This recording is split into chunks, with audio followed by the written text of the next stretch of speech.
Alrighty, thank you all so much for joining us today to hear conversations from Dr. Nordia Johnson.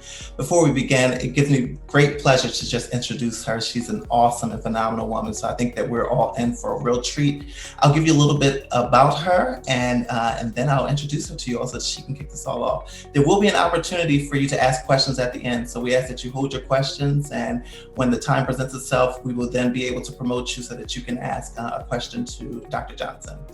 So Dr. Nordia Johnson is coordinator of student transition programs. She develops opportunities for underrepresented students of color to thrive in higher education. She is a scholar practitioner who came to Stockton from Michigan State University, where she completed her master's and PhD degrees in community psychology.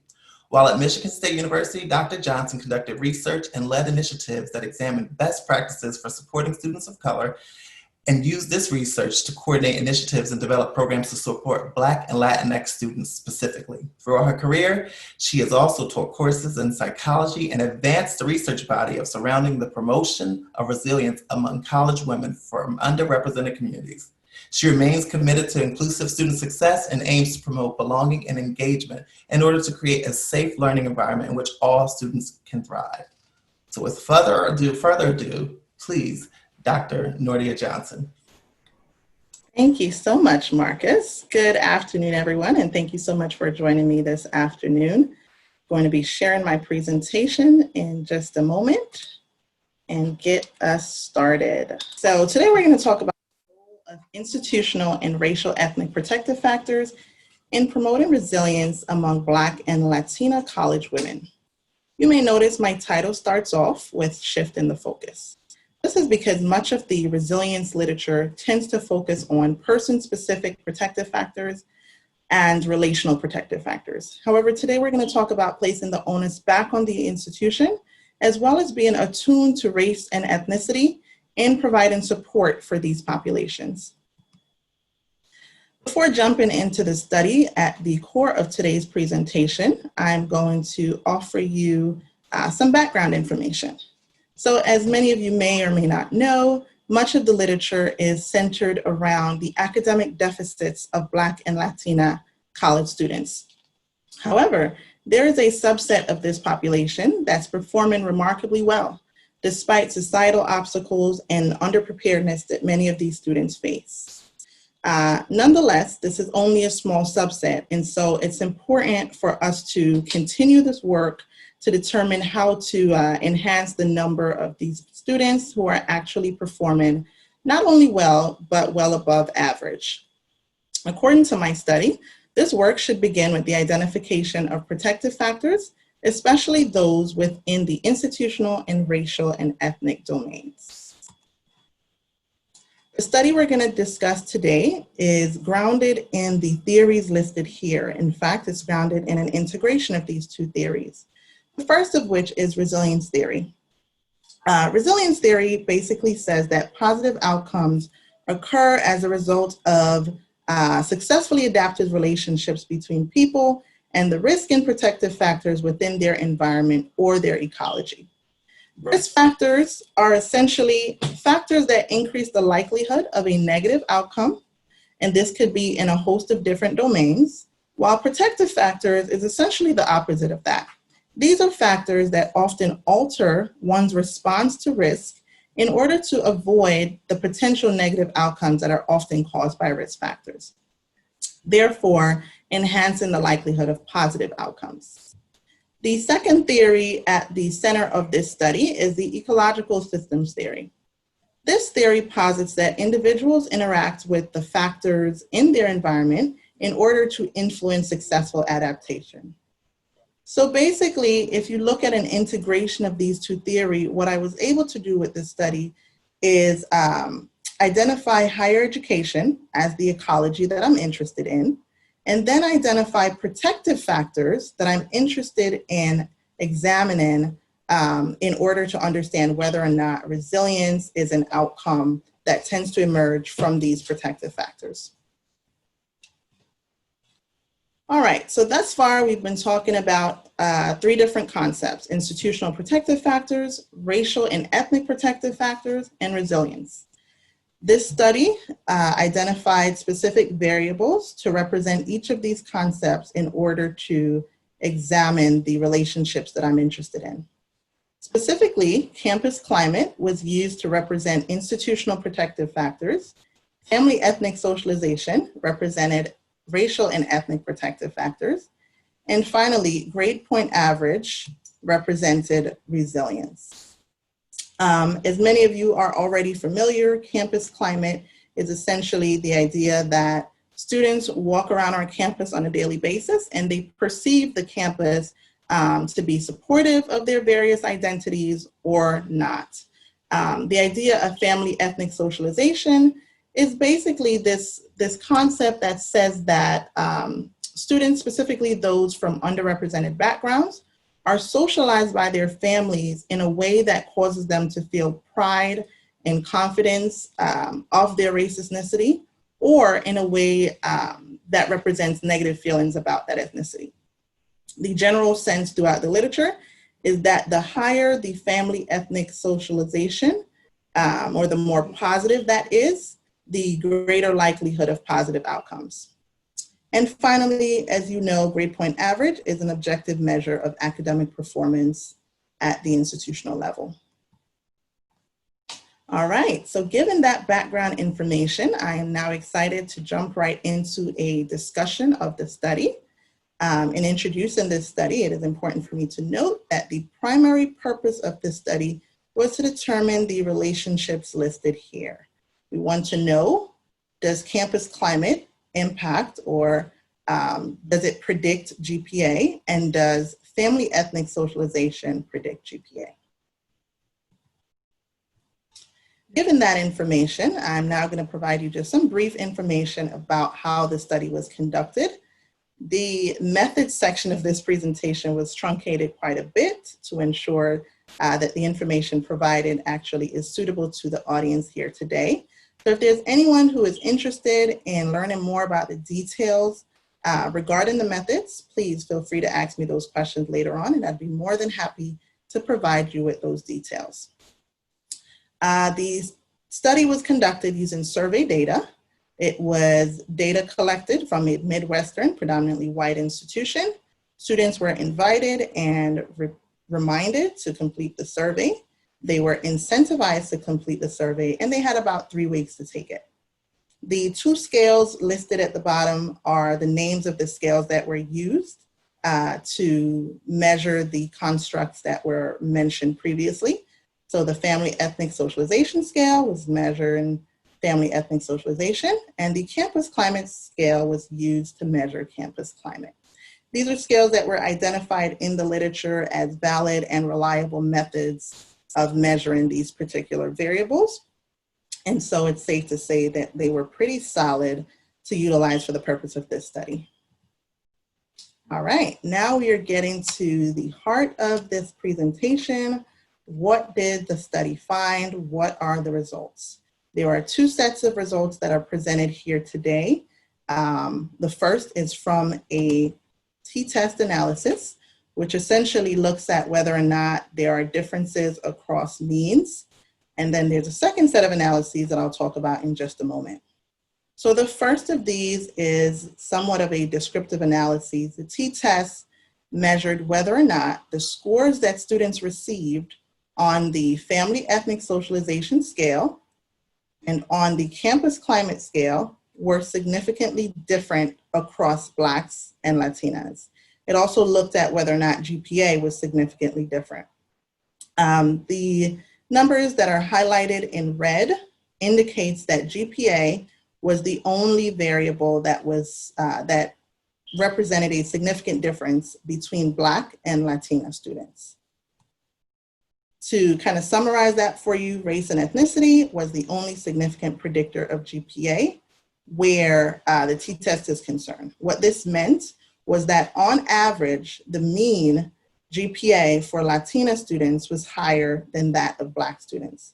This is consistent with the literature, as one of the studies in the resilience literature has noted that white and Asian students tend to have the highest GPAs, Latina students tend to have significantly lower GPAs, and Black students have the lowest GPAs. Therefore, that particular finding is consistent with what we're seeing throughout the literature and probably consistent with what many of you are familiar with in your own line of work. The second set of analyses that I'm going to be discussing today are a series of regression analyses. Regression analyses allows us to speak to whether or not one variable actually predicts another variable. And so we're going to look at first campus climate and then family ethnic socialization. According to the analyses that were conducted, both campus climate and family ethnic socialization were predictive of GPA. And again, I'm happy to go into the details about the numbers that are listed below each relationship. What those basically are saying is the level at which that relationship was significant. It is important to note that according to this study, when the data was parsed out and these analyses were conducted for each ethnic group specifically, campus climate was an predictor of GPA, particularly for Black students. Finally, a moderated regression analysis was conducted, and what that basically is saying is that I introduced a number of different variables into the model because these variables, according to the literature, are often thought to be related to positive outcomes where resilience and GPA is concerned. So I introduced these into the model to determine whether or not, even when these things are included, do these variables still have an impact on GPA? And even in the moderated regression analysis, family ethnic socialization specifically still emerged as significant in predicting GPA. All right, so that was quite a bit. So to summarize the regression models and the findings of these analyses, campus climate was a significant predictor of GPA. This was especially true for Black students. Family ethnic socialization was also a significant predictor of GPA. And finally, family ethnic socialization was a significant predictor of GPA, even when moderated by year in college and when other variables were included in the model. Okay, so thank you for listening to my results. I hope that there's something in there that has piqued your interest for our discussion later on. Before we wrap up, I would like to share with you some information about how these findings relate to the literature as it relates to resilience. So the first thing that we found is that campus climate does in fact significantly predict GPA. There are a number of articles listed there that supports this finding, as their study identified similar findings. Specifically, one study spoke about the fact that Black students are often overrepresented in studies that are related to campus climate. For example, in some of these studies, what we often see is that Black organizations on campus and services are often highly predictive of GPA. The second critical finding is that family ethnic socialization also predicts GPA. So this, of course, was focused on the full sample, including both Black and Latina students. This is in alignment with a study that was conducted by Brown and his colleagues. And this is actually one of the only studies that examine family ethnic socialization and academic achievement. So again, this section of the presentation was just to identify some of the areas in which the findings of this study actually are well aligned with the literature. Thank you for sticking with me thus far. Again, I hope you are gathering some useful tips or some useful information that you can take back with you to your offices and your respective programs. In conclusion, I'd like to note some of these areas listed on the slide. The first of which is related to looking at institutional and racial ethnic protective factors. I started off identifying that much of the literature on resilience focuses on person-specific protective factors and relational protective factors. It is important that we as educators take the onus off the students and off their relationships and place the burden back on the institution in order to offer support for these populations. Similarly, it is just as important for us to focus on the ways in which race, ethnicity, and specifically the racial identities of these students are actually impacting whether or not they're doing well academically. This, of course, will allow us to better serve them. The study was an attempt to inform higher education professionals of ways that they can hold the institution and its stakeholders responsible for student success. Again, I utilize campus climate as the variable of interest as far as institutional protective factors are concerned, because it's important for us to consistently assess and appropriately respond to what students are saying about our campus climate. I know that Stockton have already, administered campus climate surveys. And so it's great to know that we are already engaging in some of these best practices. But it is critical that we continue on with these practices to ensure that we know of changes in perception so that we can appropriately respond to student needs. Thirdly, it is critical that higher education professionals are attuned to specific racial and ethnic needs of students of color in order to address them directly. As many of you may already know, students of color attend predominantly white institutions and oftentimes feel excluded or that they don't particularly belong. This is because they have very specific needs, many of which are rooted in their racial and ethnic backgrounds. And so if we assess what those needs are and then make sure we're attuned to them, we can then address them appropriately to enhance the likelihood of students actually feeling welcomed and feeling like they are a valuable part of the institution and the campus community. Finally, I'd like to note, as we all know, that failure to engage in some of the practices discussed throughout today's presentation can potentially permeate into our society beyond the higher education system, as we see with a lot of current events happening now. Therefore, it is particularly important for us to make sure that we do our part as higher education professionals in ensuring that we support our students and we produce students of color who are resilient despite the things that are often not in their favor and the underpreparedness that they often experience. With that being said, I would like to thank you all again for joining me this afternoon, for listening to my presentation and learning a bit about my research. I ask that you please take a moment to reflect on these things and engage in the conversation that is coming at this time. The first question I have for you all asks, do you think the findings of this study are relevant for the Stockton community? If so, what do you find to be an important takeaway from the study? And in what ways would you apply this to the Stockton community?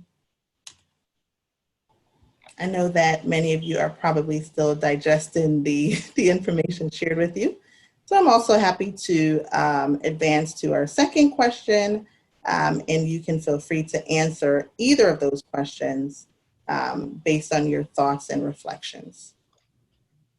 Thank you, Marques. The second question asks, how do you think the current events highlighting the systemic racism impacting Black people across the nation may have influenced Stockton students' perception of the institution's campus climate?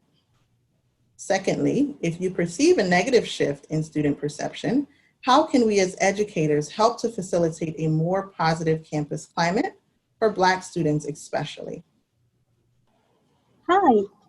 First of all, thank you so much, Dr. Johnson, for this wonderful presentation. It's really helpful to learn more about this research that you've conducted and also to think about how this applies to Stockton. So I'll go back to the first question, even though I think the two questions are really related with one another.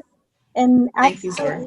yeah, having a supportive campus climate at Stockton for Black and Latina students is, of course, absolutely necessary for them to be able to thrive and do well academically and in other domains.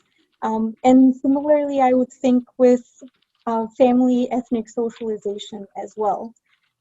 So one of the questions that came up just thinking about this is, all the ways in which we can try to increase positive interactions and have a more supportive campus climate, both in the classroom and outside of the classroom.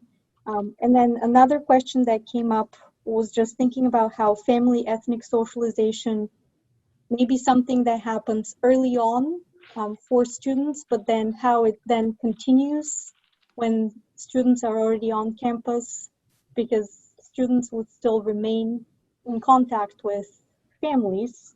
And so the ways in which that those two factors may interact, so both the campus climate and the family ethnic socialization.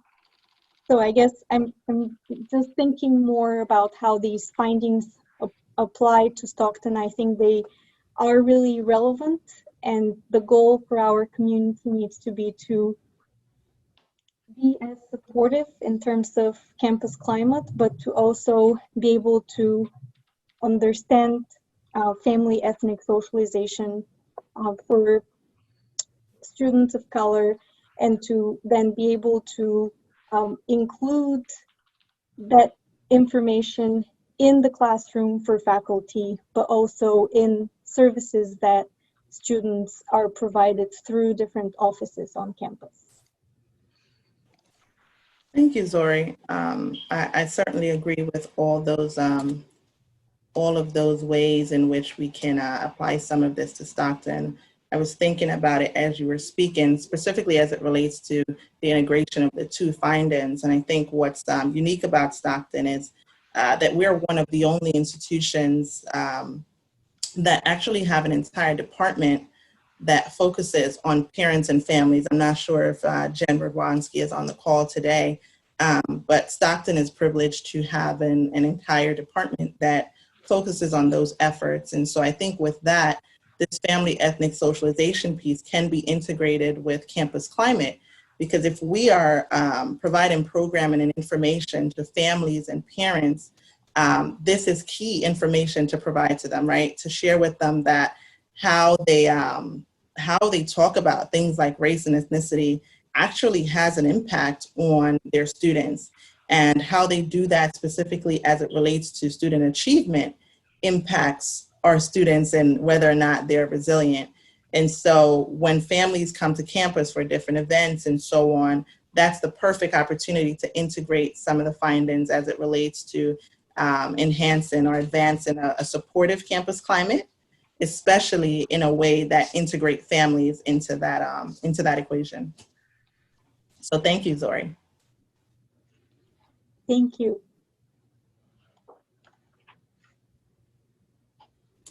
I saw a hand from Dr. Rodriguez earlier. I'm not sure if anyone else have questions at this time. Yes, John. There's a question that was posed to the panelists, which is yourself, from Janine Cava, I believe. Does the study put forth specific best practices for professors, instructors to apply in classroom settings? That is an excellent question, and thank you for asking that. While this particular study did not focus on faculty or in and out of classroom experiences, one of the future directions that are mentioned when the study was actually explored previously is that one of the other variables that we can look at more specifically when it comes to institutional protective factors is things like faculty interactions, things like what's happening in the classroom and out of the classroom. Also, some of the items on the campus climate scale asks about things like faculty interactions and things of that nature.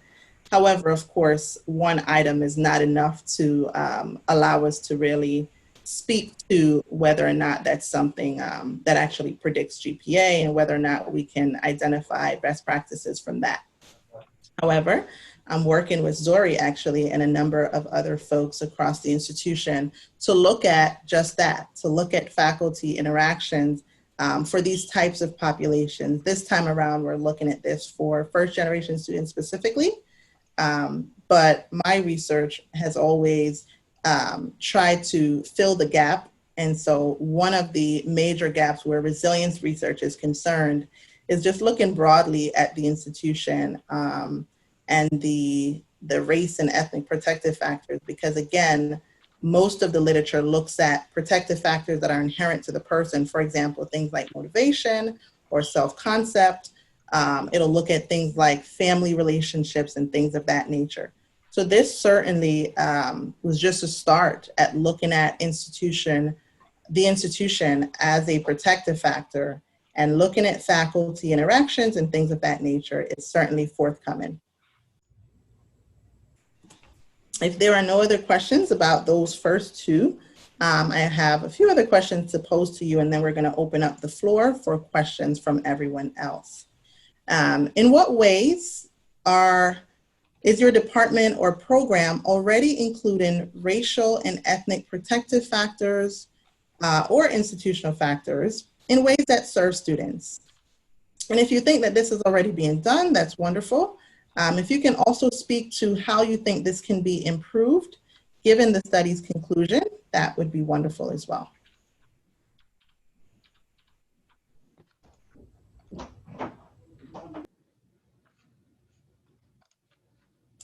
Dr. Johnson. Marques. Yes, yes. So I know in residential life, we have been really intentional about the work that we're doing for all of our students, but we are really looking at inclusive communities. And so we're thinking about all of the marginalized populations and all of the special interests and things that would benefit them, and how we can make sure that we're building communities where they feel safe and they feel welcomed and celebrated at the institution. So we have just started a new position with a coordinator for inclusive communities and social justice education, with making sure that we are trying to do what best practices tell us to do, that, and not just in those communities, but the work that we're doing with our colleagues, the programs that we're building across our department are representative of all of the voices that were many times often unheard, and that in doing that work, it is celebrating the students and giving them the support that they need so that they can have a successful experience at the institution. And so I'm proud of my staff and their work and being intentional about those practices here. And I think that it's one of those things that really benefits this institution, particularly where we are, and being a PWI, to say that, you know, we can continue to be innovative and create a type of quality product that will celebrate all students and really just enhance the overall student experience in terms of understanding diversity, education, and inclusion. So I think that that's something I'm proud of for us in particular. That's excellent, Marques. Thank you for sharing that. I know that a number of areas on campus, particularly after much of the racial tensions and racial happenings that have been occurring nationwide, I know that many of our departments and programs are certainly responding in a way that our students of color will appreciate. So thank you, Marques, for sharing that. If there's anyone else who would like to share about ways that their particular offices are advancing this effort, please go ahead at this time. Jana, I saw a hand from Dr. Rodriguez in response to that question, I believe. Hi, Dr. Johnson. Thank you for your wonderful presentation. I really wanted to answer the last question. I'm sorry if I'm going backwards. Yes. Please do. Perfect. Thank you. Okay. So how do you think the current events highlighting the systemic racism impacting Black people across the nation may have influenced Stockton students' perception? And so I believe that the intersectionality of being Black and brown, but also being a first-gen student, being a low-income student, that all increases the stressors of our students. And now with the current events on top of what they already were facing, the challenges of having a lack of knowledge, it just increases the stressors. Their stressors are just much more enhanced at this time. And so as a university and institution, we just need to be more accommodating. We need to be sensitive, but that does not mean that we lower our expectations of this population, because we know that the research says that we need to have high expectations so that they can meet those expectations or exceed to those expectations. But we need to still be accommodating to this group of students and adapt to this growing population of students. I just heard that we are becoming, or we're eventually going to become a Hispanic serving institution. And so from your research and your results that you showed, you know, this group of population, it just needs much more attention and support. And we have to just recognize it and accept it and just adapt. Thank you. Thank you so much. Thank you, Dr. Rodriguez. I'm curious to know from your work, particularly, I know we both work with the talents. What do you think about the second part of that question in terms of, for those students whose perception of the campus climate may not be positive, how can we get them to feel a little bit more supported by the institution? That's a great question. And so we have talents now who are students of color, Black and brown, and they felt they felt hesitant to represent the university at the time of the current events when George Floyd was killed.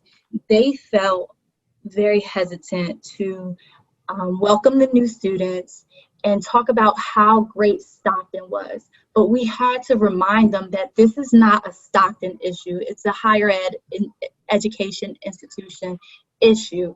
And so this issue is happening across the board. And if they left, if they decided to no longer become talents, then who will represent the students of color? Who will then make those students of color, new students, feel welcome and included? And so it was a matter of getting them to understand that their role, they have a role in calling out discrimination. They have a role in promoting social justice at Stockton. And so them leaving and them not representing the institution will not do well for the institution. So we were able to keep a lot of them as part of the team, which I'm happy about.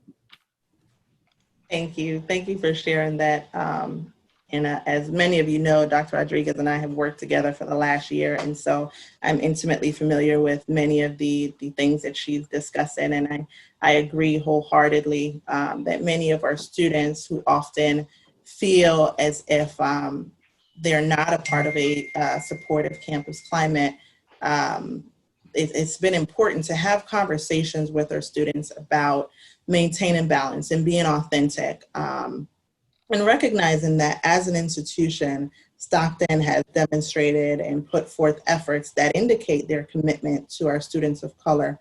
But at the same time, I share that with them, and we have these conversations with them in a way that does not dismiss their lived experiences and the fact that in a particular moment, they may not feel those efforts to be adequate or sufficient. And so it's important for us all as educators to be having those conversations with our students who may not in any given moment feel like they are supported by the campus. So balance is key. You know, it's important for us to identify that we're doing some things that are important and we're moving the needle forward, but at the same time, we certainly have work to be done. If I can jump in here quickly too, Dr. Johnson. Absolutely. Just to piggyback off of Dr. Rodriguez. I think, and I'm sorry I can't raise my hand because of the settings on my computer. One of the things I think that the institution can do, you know, to make sure that we're creating a more positive campus climate for Black and brown students is to continue to celebrate, appreciate, respect, and honor their stories, right? When they share their stories, that we believe them, but also to continue to make sure that there's representation from faculty and staff of color across the board, and not just in certain areas or divisions. I think that we have to make sure that the work that we do is not just always reactionary, because that will also leave a negative taste in the students' mouths. So we can't be pro Black and brown lives only when there is a tragedy, right? We have to make sure that we're always pro everyone, like, and making sure that we're celebrating the Black and brown voice. But for our colleagues who are not from some of these marginalized communities, I think another way that we create this climate, this positive climate, is that they too celebrate the success and successes, the research of the Black and brown professionals at the institution. So when we're occupying different positions or whatever the case may be, that we're not challenged as to why we have that position, why we sit in that space, but that we are worthy and we have actually done all the work that everyone else has in order to be there. And so I think that all helps to create a more positive environment, because our students, whether we say it or not, they can feel what we think of our colleagues. Like they can feel the energy that we put out there. So we have to be a little more responsible in how we look at each other and how we're creating these safer spaces for our students and faculty and staff alike. Absolutely. Thank you so much, Marques. Clearly, as I mentioned with Dr. Rodriguez's comments, those are sentiments that I certainly endorse, given the work that I've done with the students of color here at Stockton. I see another hand in the chat, Jonna, I think Stephen Davis. Hi, how you doing there, Dr. Johnson? Good, how are you? Thanks for joining us this afternoon. Thank you. And I did miss the first part of your research, but to answer the question for sure from my perspective, and I think this is the piggyback on where everyone is. I think Marques used the word authentic, and I think that when the more that we're doing at Stockton, the more we're doing in all of our areas, to try to come up with something intentional, such as professional development, that talks about all these things, to be part of the professional development, not just that you go back and get standard CEs in your areas, whether it be in counseling or any other areas that you get CEs to be proficient in. This is something that is beyond whether it's proficient. It should be part of what needs to happen. If you are going to bring people in and there's going to be an onboarding because of this, the onboarding certainly has to include this, as Marques was saying, because we really need to understand what it is that we're going into, and that our jobs are, as he said, it's an everyday thing where we're looking and finding out how to make students more comfortable and helping students with the transition, as many of you are doing.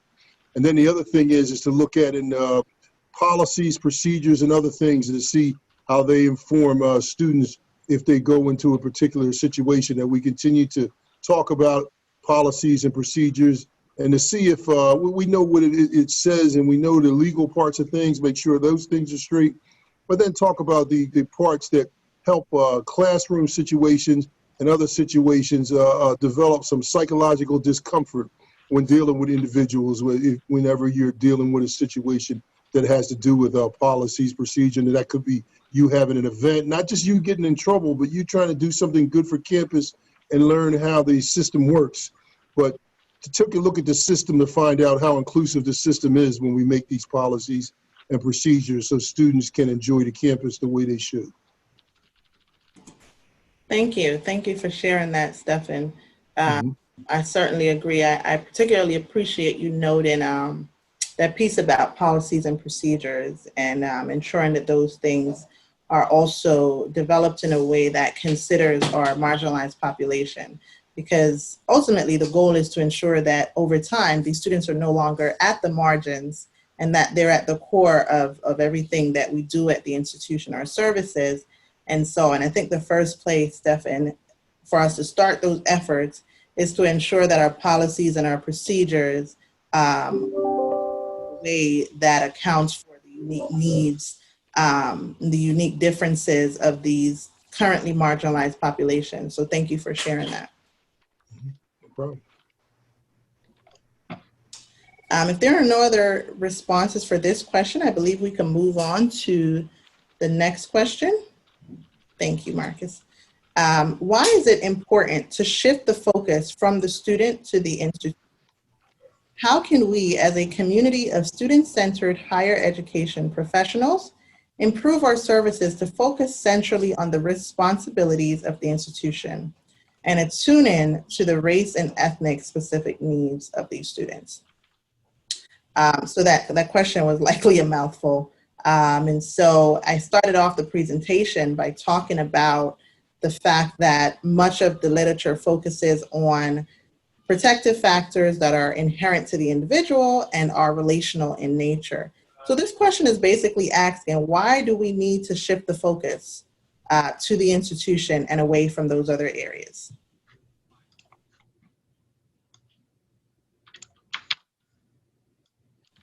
I see a hand from Ashley Roberts. Hi. So new here, but been in higher ed a long time, and you can't put the onus on somebody that's been marginalized or oppressed to pull themselves out of being marginalized when you have the power and the privilege over them that is pushing them into those spaces. And also, like, they're here to get served and get their education. So when it comes to the institution specifically, it cannot be the student's responsibility to educate themselves and do the labor that the paid staff should be doing in the university, in the system, board of trustees, so on and so forth. So one of the things for me is really looking at, to answer the second part of the question, who is being marginalized, what are their needs, and building our services and our support systems from there, instead of trying to constantly make addendums to the needs of other people. Oh, we forgot about this person. Like, from the outset, we need to be considering who's marginalized, what accesses they do or don't have, and how we can remedy that and take a universal approach so that everybody's going to benefit. But there's no trickle down. When we think about who already has their needs met, and we try to make that trickle down, it never happens. So it really needs to go up. But everybody benefits when, we consider the ways to make everything more accessible. Even people that don't have the need still benefit from the support systems in place. Absolutely. Thank you for sharing that, Ashley.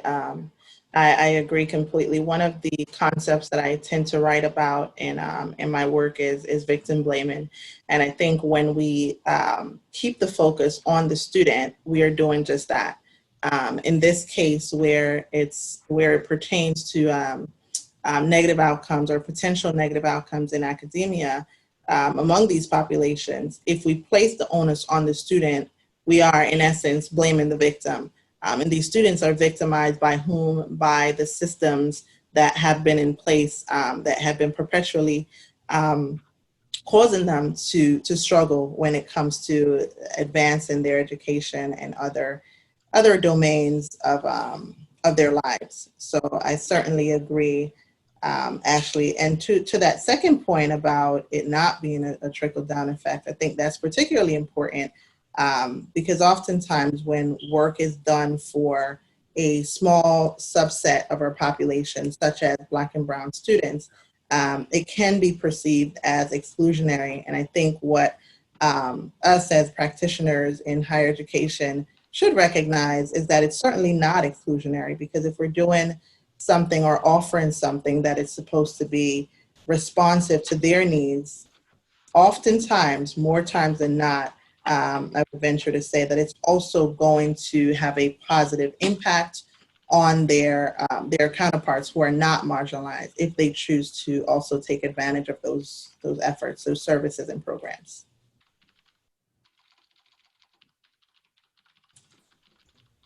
Are there any other thoughts about this question?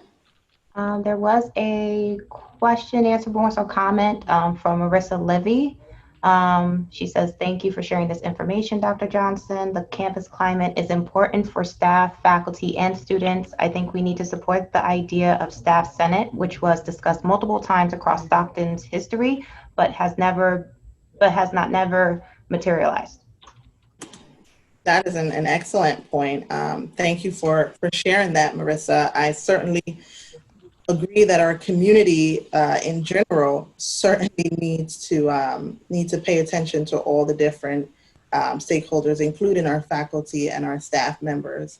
Actually, my students often tell you how many times I say the phrase representation matters. And so our students are looking at faculty and staff members. And oftentimes if they see that the campus climate is also harsh or unsupportive for faculty and staff members, that also impacts their perceptions in not such a positive way. So it is certainly important that we assess campus climate for our faculty and staff members as well, not only because of the direct effect that it has on faculty and staff, but also because it impacts our students as well.